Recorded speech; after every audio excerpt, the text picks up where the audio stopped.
Vous écoutez Habitat et Perspectives, les podcasts de Berval. Bonjour et bienvenue à vous. C'est un nouvel épisode de notre série consacrée à la construction et à la rénovation de maisons. Aujourd'hui, on va parler de certification. C'est très important dans le secteur de la construction. Surtout dans le contexte actuel, le secteur du bâtiment qui traverse une période de transition marquée par des enjeux environnementaux, économiques et réglementaires. On va voir comment les certifications peuvent jouer un rôle clé. Et pour en parler, on a bien sûr David Lacroix. Bonjour David. Bonjour Isabelle. Président de Berval. Et avec nous, Corinne Maupin. Bonjour Corinne. Bonjour Isabelle. Vous êtes directrice du pôle maison Cœur de France chez Sercal, groupe Qualitel. Racontez-nous déjà de quoi s'agit-il? Alors, Sercal est en effet l'organisme certificateur indépendant de l'association Qualitel, qui délivre la certification NF Habitat, NF Habitat HQE, entre autres. HQE, donc pour... HQE pour haute qualité environnementale, bâtiment durable. D'accord. Voilà, et donc nous délivrons cette certification par mandatement d'AFNOR Certification, puisque AFNOR Certification est propriétaire de la marque NF, et nous portons le référentiel dédié à l'habitat en France sur cette certification. David, comment ça s'est passé entre vous? Pourquoi c'était important d'avoir ce label? Alors, j'ai pris mes fonctions chez Berval après que Berval ait déjà adhéré de longue date chez Sercal et NF Habitat. Ça date de 2001 pour Maison Berval, donc ça fait 23 ans. Nous étions d'ailleurs, je crois de mémoire, le premier adhérent NF Habitat à l'époque chez Sercal. Et sur un avenir plus récent, mais ça date déjà de quelques années, nous avons évolué sur le référentiel NF Habitat HQE parce qu'on voulait offrir des garanties encore plus supplémentaires à nos clients, plus d'exigences. C'est un état d'esprit. Être NF Habitat, NF HQE, déjà, c'est accepter d'être mis en cause. Parce que c'est pas obligatoire, hein? Non, du tout, c'est pas obligatoire. C'est accepter d'être mis en cause, c'est accepter d'être audité, c'est accepter d'avoir un rapport et surtout, c'est accepter de suivre les recommandations, préconisations ou obligations, parce qu'il y a des degrés différents en fonction des pistes d'amélioration qui ont été observées.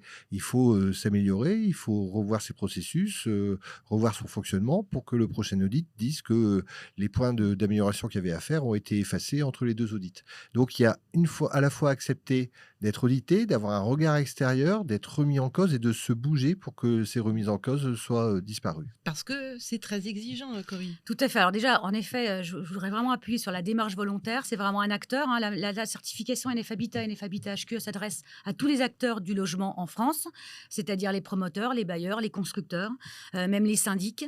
Et donc, les constructeurs, notamment, en particulier, choisissent de s'engager dans une démarche volontaire de certification régie par le Code de la consommation. Donc, in fine, cette certification, elle sert l'habitant pour apporter une meilleure qualité de vie à ses habitants.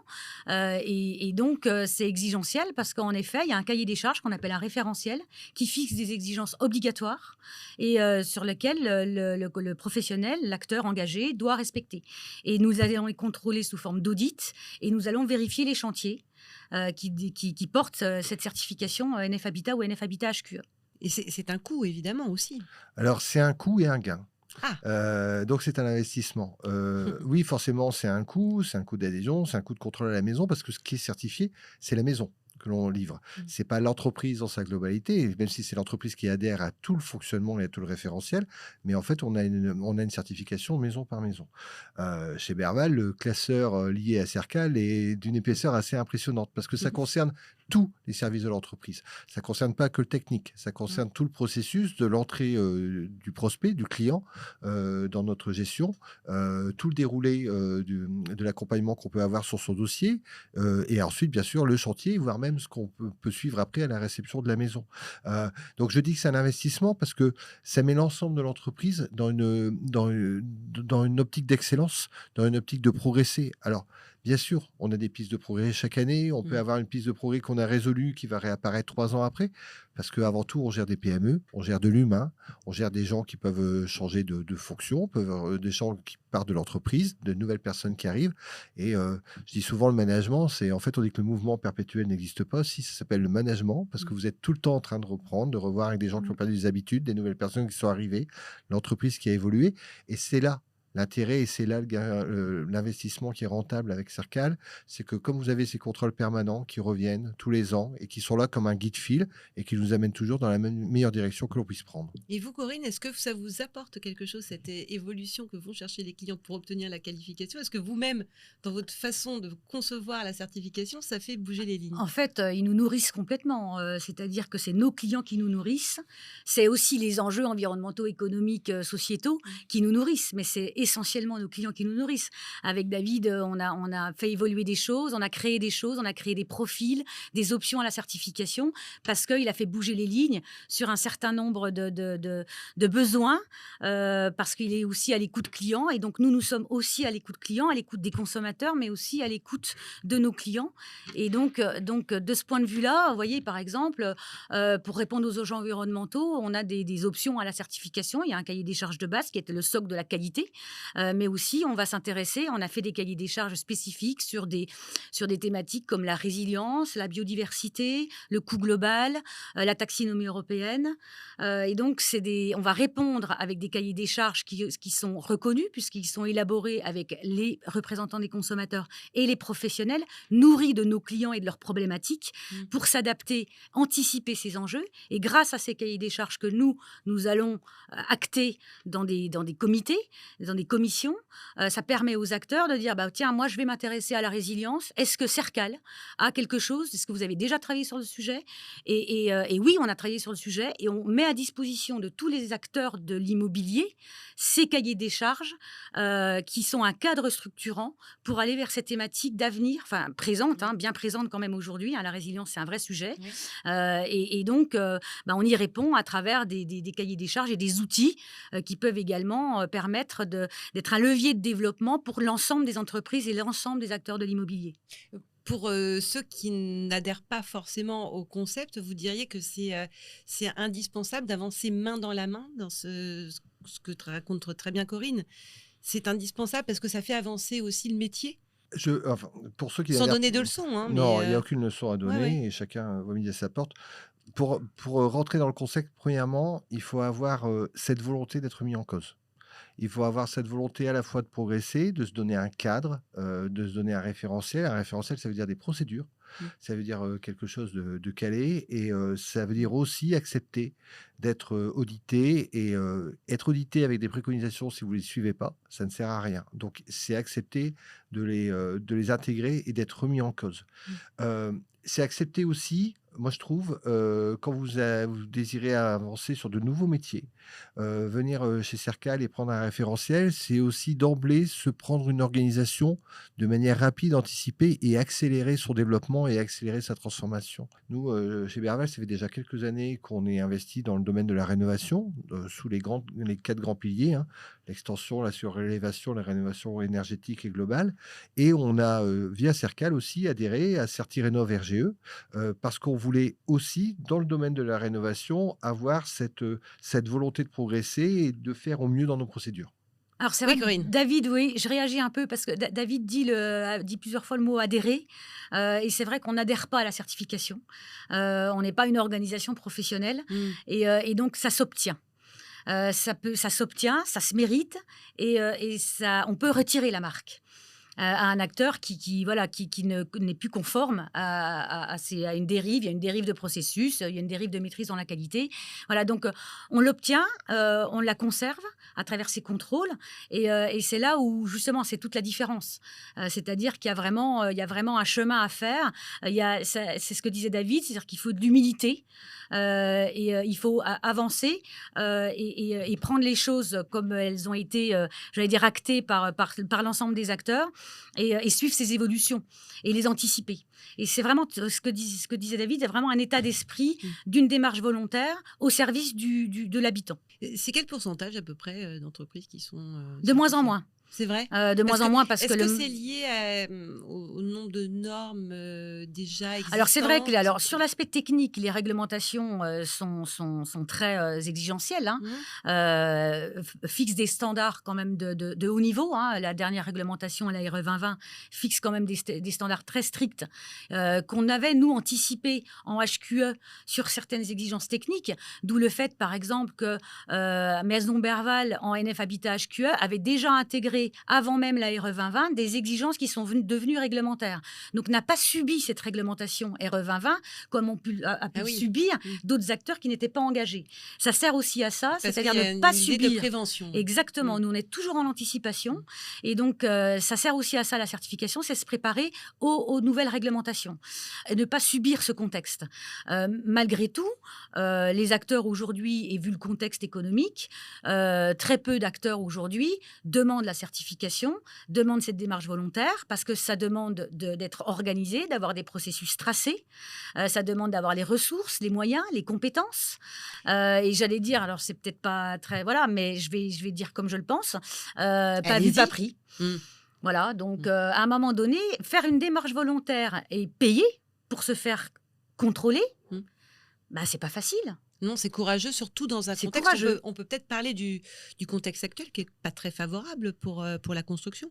Oui, on est dans un contexte qui à la fois a subi les hausses de matériaux, une remontée des taux qui heureusement commence à s'amorcer dans sa décrue depuis quelques semaines, une remontée des taux, la RE 2020 qui a été aussi exigeante, donc c'est sûr. Mais d'un autre côté, le fait d'être certifié, c'est aussi de donner des garanties à nos clients. Ça, c'est important, de donner des garanties d'excellence. Et puis, c'est une valeur reconnue. Moi, je vois la diversification de Merval passe aujourd'hui aussi par le milieu professionnel. Donc, je vais voir des opérateurs qui peuvent être des collectivités locales ou des acteurs du logement social. Et le terme, la certification NFHQE est quelque chose qui sonne aux oreilles des gens qui sont avertis, des élus locaux, des élus territoriaux, des dirigeants de sociétés d'économie sociale. Et ça, c'est très important. Parce que pour revenir sur le contexte actuel, il y a tellement de défis à relever. Vous êtes au cœur du réacteur. Oui, c'est surtout la loi climat et résilience en fait qui a beaucoup fait bouger les lignes, notamment avec le ZAN, zéro artificialisation nette, avec la densification urbaine, avec également l'obligation, hein, de toute façon de réduire notre impact carbone de nos constructions comme de nos rénovations. Donc on est encore de ces enjeux-là. Je vous parlais de thématiques comme le bas carbone, la résilience, la biodiversité. On a aussi le bas carbone où on anticipe aussi les seuils réglementaires.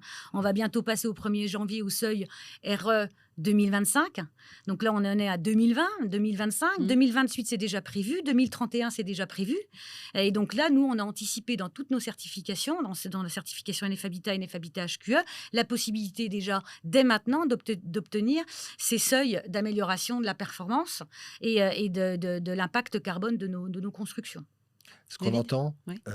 dans les propos de Corinne, et que je reconnais bien en elle depuis plusieurs années qu'on se connaît, c'est sa spécialisation, c'est sa maîtrise du sujet. On entend qu'elle connaît très bien, qu'elle est parfaitement impliquée dans son domaine, et on entend aussi que le métier de construction est un métier complexe qui fait face à beaucoup de changements juridiques, de changements réglementaires, de changements techniques. Et cet accompagnement, il est nécessaire parce qu'il y a des étapes qui sont indispensables, et c'est important de pouvoir aussi se faire aider. Et un audit extérieur tel que l'on a, qui vise à nous améliorer, c'est crucial. Oui, c'est ça. C'est que vous n'avez pas forcément beaucoup de volontaires et pourtant, ce serait précieux. Oui, maintenant, c'est difficile. Enfin, volontairement s'engager dans une démarche qualité qui va avec un système de management de la qualité, ça remonte, c'est vraiment une décision et un projet d'entreprise. Et aujourd'hui, clairement, hein, dans le contexte, il faut le dire, c'est un contexte de survie pour les professionnels au sens large. Donc, dans ce contexte-là de survie, avec aussi des ressources qui commencent voilà, des entreprises qui ont dû licencier, qui ont dû se séparer de collaborateurs, recentrer leur activité, et ben c'est compliqué de dire je vais voir un peu plus loin, je vais voir l'avenir, je vais me structurer pour l'avenir. Là aujourd'hui, quand vous êtes en mode survie, c'est compliqué de s'engager. Donc moi je comprends tout à fait. Oui, il n'y a aucun jugement. C'est vraiment, moi je donne aucune leçon. Je serai à leur place, je ferai certainement pareil. Maintenant, il faut que le spectre s'élargisse, le spectre d'activité. Quand on est un constructeur autre, il faut aller vers l'immobilier au sens large. Il y a des vrais savoir-faire chez les constructeurs ou tous les acteurs de l'immobilier. Et maintenant, il y a des valeurs. Ces valeurs-là, il faut revenir aux fondamentaux, pour bien maîtriser son sujet, mais il faut aussi savoir se réinventer et de se dire, avec la force de mon entreprise, ma valeur ajoutée, mes collaborateurs, parce que l'humain, c'est vraiment la valeur de l'entreprise, qu'est-ce que je peux faire ? Quels peuvent être mes relais d'activité ? Alors, ça peut être la rénovation, ça peut être des autres domaines d'activité comme des résidences pour personnes âgées, des micro-crèches, Vous accompagnez tout ça ? Bien sûr, on est dans tous les usages au sens large, bâtiments à usage d'habitation, les résidences étudiantes, les résidences pour personnes âgées. On est sur tout type, les copropriétés en rénovation. On est sur tout type, tous les marchés, avec une marque unique qui est NF Habitat, NF Habitat HQE. Et c'est aussi votre principe de fonctionnement, ça, David. Oui, puis ce côté tout terrain. Dans la construction. Puis pour reprendre un terme qu'a employé Corinne, plutôt que de la survie, je suis dans des vies multiples. C'est-à-dire que je vise à avoir des vies sur des segments de marché, des segments de clients et des produits qui sont différents. Donc, Berval, c'est de la construction milieu haut de gamme. On a une marque qui est dédiée au luxe, qui s'appelle Signature.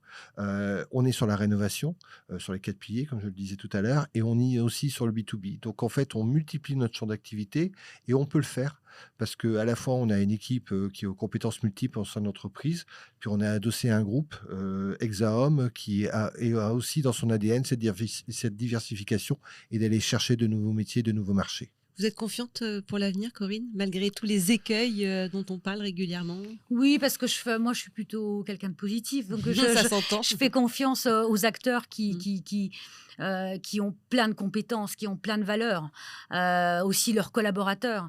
Et donc, on sent qu'il y a vraiment une volonté de pouvoir ouvrir son champ d'action.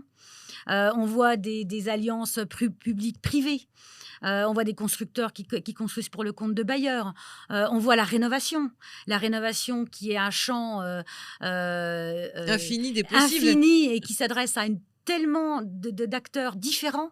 Nous, avec notre certification CertiRénov RGE, donc qui porte la mention RGE Offre Globale, dont Maison Berval est également engagée, là, on voit qu'on est sur un marché B2C, pour le client particulier, mais on est aussi sur un marché B2B, sur un marché de professionnels.